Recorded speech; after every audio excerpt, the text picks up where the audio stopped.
Entre rabinhos passando por aqui, eu devo dizer que o último vídeo ficou um pouquinho confuso, então eu voltei aqui para explicar um pouco melhor sobre o último vídeo.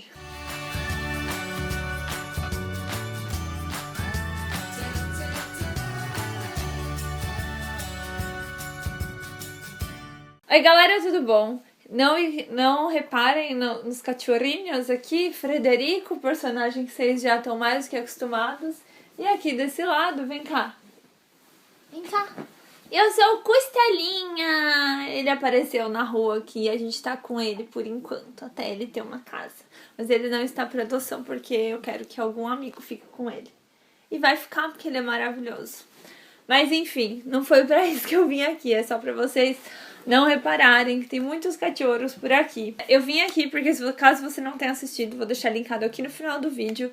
O meu último vídeo foi falando sobre a nossa mudança pra cá, foi falando com mais detalhes sobre a nossa mudança pra cá. E aí agora vai ter patinha também? Não, pode subir. Eu não fiz roteiro, então eu fiquei meio embananada, né? Falei um monte de coisa e alguns detalhes eu deixei passar batido e muita gente perguntou sobre eles.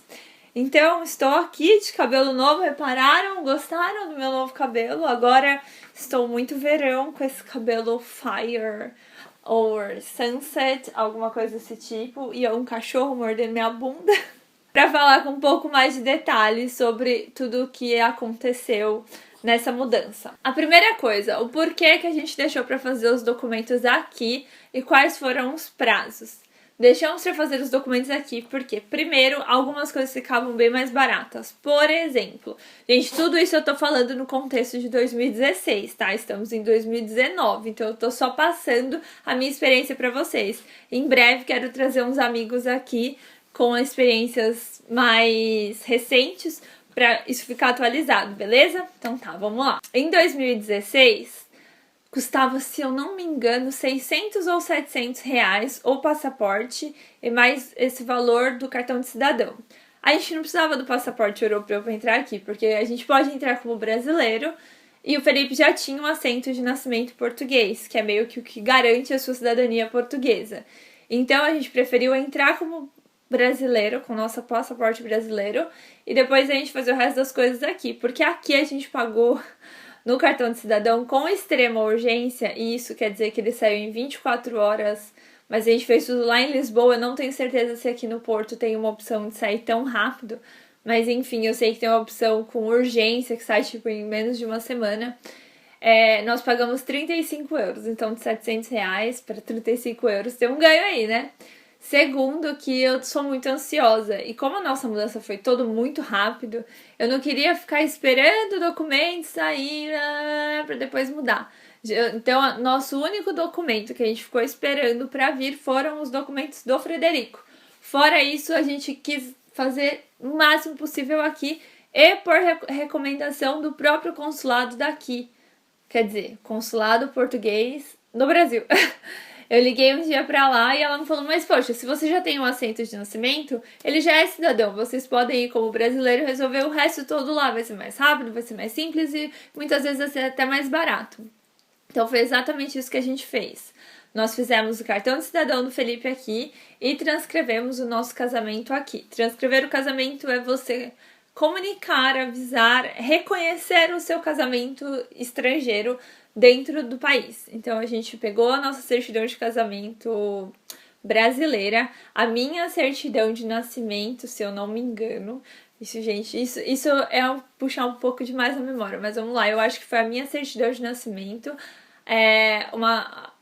a cópia do cartão de cidadão do Felipe, a nossa certidão de casamento brasileira. A gente entregou tudo lá em Lisboa, a gente pagou 120 euros, isso eu sei que é o mesmo preço até hoje, e ficou pronto em alguns dias, eu não sei exatamente quantos, porque a gente pediu para entregar um documento na casa de uma amiga lá em Lisboa, e ela viajou logo em seguida, e só viu quando ela retornou de viagem que tinha ficado pronto, mas pelas datas dos documentos eu acho que demorou aí nem 10 dias. Porém, em 2018, fevereiro do ano passado, uma grande amiga minha, nossa madrinha de casamento, se mudou aqui pro Porto, e ela também fez tudo aqui. E aqui no Porto, o averbamento... Ai, gente, tem tanto nome, averbamento, transcrição... Mas enfim, o casamento dela saiu em 24 horas. Porém, agora a gente volta pra 2019. Uma outra super amiga minha acabou de mudar pra cá e eu dela já tá lá em processo, acho que há 2 meses, e eles nem conseguiram olhar o processo dela ainda. O reagrupamento familiar dela já foi e ela não conseguiu ter o casamento dela reconhecido aqui em Portugal ainda, porque, gente, tem muita gente vindo. Então, assim, por isso que eu falo pra vocês. Aqui a gente tá passando uma experiência, mas é difícil falar em datas. Em valores é mais fácil falar, porque os valores não mudam muito, mas data é tudo muito relativo. Quando eu cheguei, eu marquei o meu reagrupamento familiar por telefone, demorou 1 mês ou foi 1 mês e meio, e depois de 2 meses eu já tava com o meu cartão de residência na mão. Hoje em dia, eu marquei ano passado, em fevereiro, quando a minha amiga veio, eu marquei pra ela antes dela vir, acho que 1 mês antes dela vir, eu liguei lá como se eu fosse ela e fiz a marcação para setembro, ou seja, 7, 8 meses, porque eu acho que eu liguei em janeiro e a marcação foi só para setembro. E essa minha amiga que tá aqui agora, a mãe dela fez a mesma coisa, a mãe dela ligou e marcou pra ela. Ela conseguiu fazer o regrupamento dela, mas o cartão da Gé, eu acho que demorou uns 3 meses pra ficar pronto, e eles nem comunicaram ela que tava pronto, ela teve que fazer o corre dela, ir lá se informar e ir lá buscar. Enquanto o meu chegou em casa, tudo ó, filezinho, facinho. Então tudo muda, os prazos estão muito loucos. Tem gente que deu entrada na cidadania por casamento ano passado, demorou 3 meses, 6 meses. O meu cara deu uma previsão de 1 ano, então tudo muda. Outra coisa que vocês me perguntaram bastante foi sobre a carta convite. Então, antes de falar da carta convite, vamos dar um passo para trás.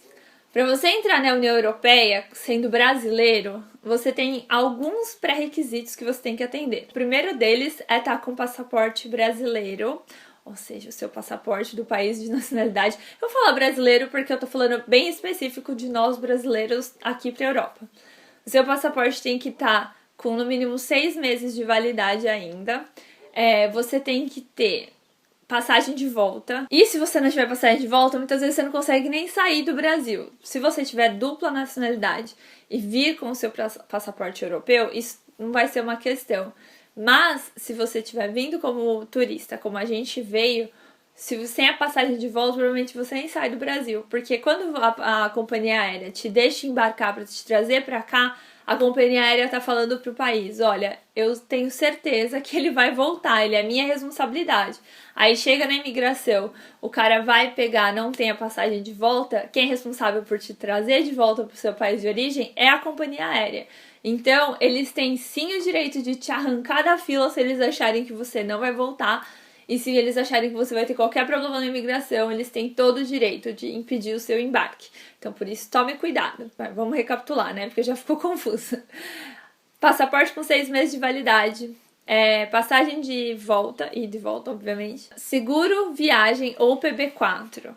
Isso é um módulo à parte aqui, né? Mas vamos lá. Superficialmente falando, o PB4 é um acordo entre Brasil, Portugal e alguns outros países que te permite usar a saúde daqui pagando mesmo que um cidadão português pagaria. Porque sim, a saúde aqui é paga, mesmo a saúde pública é paga. Então você vai pagar o mesmo que eles pagam. Esse documento é válido por 1 ano. Então, se você vem pra cá pra ficar mais que isso, deixe uma procuração com os seus pais ou alguém que você confie para eles poderem fazer o outro pra você e te mandar, porque depois de 1 ano isso vence e aí você não pode mais usar, a não ser que depois de 1 ano você já tenha a sua residência ou o seu documento de residência fixo aqui, e aí você com o seu número de INSS, não é INSS, é NIS, número de segurança social, você pode pedir o seu número de utente, aí você não precisa mais do PB4. Mas caso você venha e não tenha residência fixa aqui, tipo legal aqui, você vai precisar do PB4 para utilizar a saúde. Claro que eles não vão te negar atendimento, mas eu acredito que sem o PB4 você vai pagar o preço que um turista pagaria, e eu não faço a mínima ideia de quando seja isso.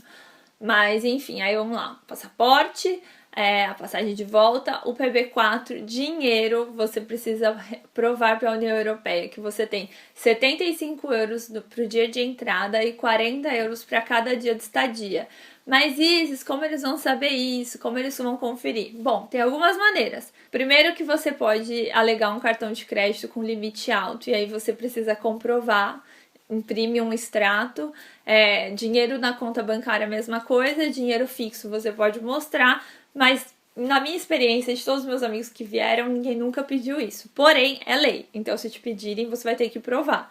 E se não te provarem, se você não provar, você vai ficar naquela salinha agradável, que eu acho que aqui nem tem salinha. Você só vai ficar em pé esperando mesmo até alguém ter a boa vontade de vir te atender. E por último, mas não menos importante, você precisa comprovar onde você vai ficar. E aí que entra a famosa carta convite. Porque você pode ter uma reserva de hotel ou ter a carta convite. O que é a carta convite e como ela é feita? Eu tenho um artigo super completo falando sobre todos esses detalhes que eu já falei aqui lá no meu blog. Eu vou deixar aqui o link aqui na descrição. Mas basicamente falando, a carta convite é um documento não oficial que algum residente legal, você precisa estar legalizado aqui no país, seja você um cidadão português ou com o seu cartão de residência, por estudante, por casamento, por trabalho, por qualquer motivo. Você só precisa estar legalizado aqui no país. Você vai fazer essa cartinha falando, eu fulano de tal, me responsabilizo pelo fulano de tal, que vai ficar na minha casa, de tal dia a tal dia. Eu tenho um modelinho lá no site, do jeito que a gente usou. Também tenho ele traduzido para o inglês, para o espanhol e para o francês, porque essa carta você apresenta no país que você dá entrada, e nem sempre você vai dar entrada por Portugal. No geral, o inglês é o meio que o geralzão, todo mundo vai entender. Por via das dúvidas, eu coloquei lá em outros idiomas. Então, se você vai dar entrada, sei lá, pela França, você pode trazer essa carta convite em português e em francês. Porque daí acho que facilita um pouco na comunicação. É extremamente necessário que você faça isso, essa prevenção de ter 2 idiomas? Não. Eu sou extremamente neurada com burocracias, então eu coloquei lá porque é o que eu faria se eu fosse entrar por outro país.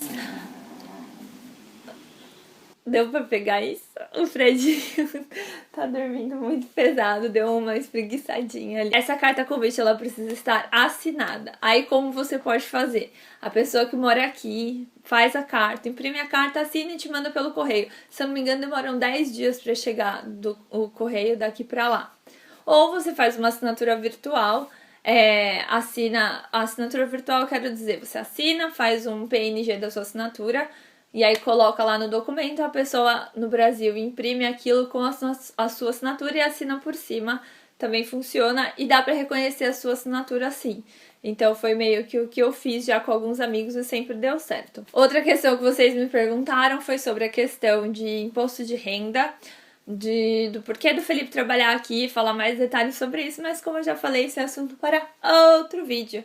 E como eu tenho falado muito sobre essa mudança daqui, quinta-feira agora o vídeo vai ser outro. Eu fiz há algum tempo um passeio de motorhome com os amigos e filmei um pouco. Então quinta-feira eu vou mostrar pra vocês essa experiência, que vocês sabem que eu sou alucinada por motorhome. Então não esperem outro vídeo falando sobre Portugal na quinta-feira. Eu volto semana que vem falando alguma coisa sobre isso. E vou tentar aos domingos terminar os vídeos da nossa viagem, do nosso mini mochilão que a gente fez em novembro. Então esses vídeos estão muito atrasados. Mas eu quero terminar pra eu ter aqui no canal, porque eu amo ficar assistindo. É tipo, sei lá, eu gosto de assistir as nossas viagens por aqui. Então eu acho que a maior dúvida foi essa. O porquê a gente resolveu fazer a documentação aqui e como funciona a carta convite. Não esqueçam, deixa aqui na descrição um texto enorme que eu tenho sobre a carta convite. Tem uma seguidora que falou que o filho dela veio, acho que agora em março ou abril, e o PB4 dele precisou ser apostilado. Porque se você não sabe, os documentos aí do Brasil, para ter validade aqui, você precisa apostilar. Antes você fazia isso no consulado, chamava chancelar. Mas hoje em dia você consegue fazer em cartório, o que torna um pouco mais simples e mais acessível. Você não precisa ir pro consulado para fazer isso. Mas ela falou que ele precisou trazer apostilado, então já fica a dica. Ela me disse, então eu estou repassando. Confirma isso direitinho para o seu PB4 ter validade aqui. Então acho que é isso. Se vocês tiverem mais dúvidas, deixa aqui nos comentários, que eu acho que depois eu fiz uma live na quinta-feira e também esses foram os assuntos que vocês mais me perguntaram. Então já fiz um vídeo enorme aqui, né? Porque eu não sei falar pouco. Eu não sei falar pouco. E gente, eu estou me achando maravilhosa com esse cabelo. Ai, gente, é muito bom mudar de visual assim, né? Então é isso. Espero muito que vocês tenham gostado. Se você gostou, deixa um like aqui pra mim, se inscreve no canal, me segue nas redes sociais, dá uma entrada lá no meu blog, que também tá sempre aqui o link. Lá tem muito texto sobre tudo que vocês imaginarem. Muitas coisas eu acabo não fazendo vídeo, mas eu faço textos gigantescos lá sobre, sei lá, como transferir dinheiro do Brasil pra cá, sites para alugar apartamento, sites para arrumar emprego antes mesmo de sair do Brasil. Sim, é possível, é muito possível. Então lá tem várias informações, tem uma buscazinha lá no site, busca lá o que você quer e com certeza você vai achar algum texto sobre o assunto, tá bom? Então eu espero que vocês tenham gostado, não se esquece de dar like, se inscrever, me seguir nas redes sociais. Um beijo e até o próximo vídeo. Tchau!